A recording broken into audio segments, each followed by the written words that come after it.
Ahead of the president's visit to Jerusalem, the Palestinians have begun a charm offensive of sorts, saying they're ready for peace and telling Mr. Trump he is just the man who can do the impossible. But Israelis say the media offensive is disingenuous at best, as Palestinian leadership still celebrates the bombers and gunmen that have taken so many Israeli lives.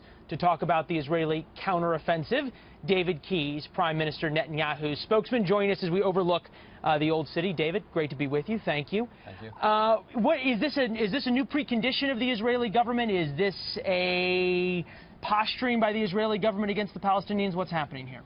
It's not a precondition for any kind of talks, but what it is a realization that peace can't really move forward if the Palestinian president is actively infusing the next generation with hate for the Jewish people and the Jewish state. You guys have really gone on the offensive about this, though. There's now YouTube videos, there's Twitter messages from the Prime Minister. What examples are we dealing with here? Well, look, President Abbas said that he supports educating his people for peace. He said that he is actively educating his people for peace. And I just have a few quick questions for President Abbas. Does someone who educates for peace dedicate statues to terrorists? Does somebody who educates for peace honor mass murderers of Israelis in Palestinian schools? Does someone who educates for peace pay hundreds of millions of dollars a year to terrorists who murder Israelis? $1 billion has gone to President Abbas, has given $1 billion to people who have murdered Israelis. Think about the effect of that money. No, and we're seeing this in the videos that you guys are putting up. I saw from the United States, Senator Graham putting out a bill essentially calling for cutting off money to the PA, the Palestinians, as long as they are continuing to do this. I'm assuming you all support that? Well, we don't normally comment on legislation, but I can say that, of course, we support the end of monies going to murderers and terrorists, and this is absolutely in the right direction because it's outrageous. Think about what $1 billion could have done. Think about if that had gone to peace education. Israel has a peace treaty with Jordan. You got a peace treaty with Egypt as well. I think you could agree those are going pretty well. The question is, there's a lot of incitement in Jordan. There's a lot of incitement against Israel in Egypt as well. What makes this different? Well, one of the main differences is this is really a top-down phenomenon where President Abbas himself goes on television and says, we welcome every drop of blood spilled in Jerusalem. He doesn't say we condemn every drop of blood spilled in Jerusalem.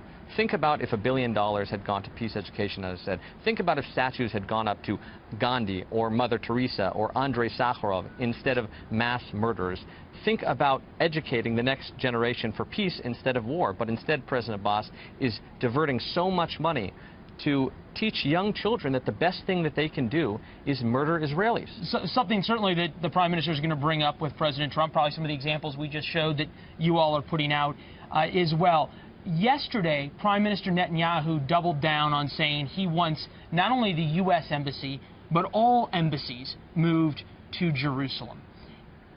Give us a sense, how serious of a request is this? Is this something that you want done tomorrow? Because there's a lot of people who say it's not worth the cost in terms of what will happen in the West Bank and could happen in the Arab world if that move is made. Well, of course we want not only the U.S. embassy, but all embassies of countries around the world to move to Jerusalem. And you're not worried about the potential consequences?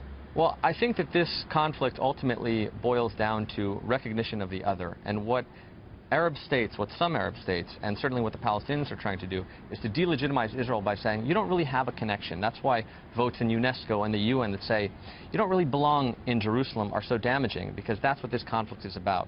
So it's an axiomatic and self-evident truth that Jerusalem is the capital of the state of Israel.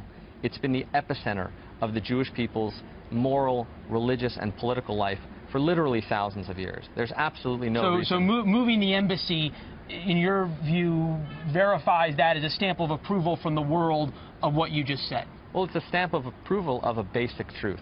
It's a stamp of approval of the realization that Jerusalem is the capital of the Jewish people and the state of Israel. And that's been evident for literally thousands of years. David Keyes, you're going to have a busy couple weeks coming up. This isn't your first interview. Appreciate it, my friend. Thank you very much.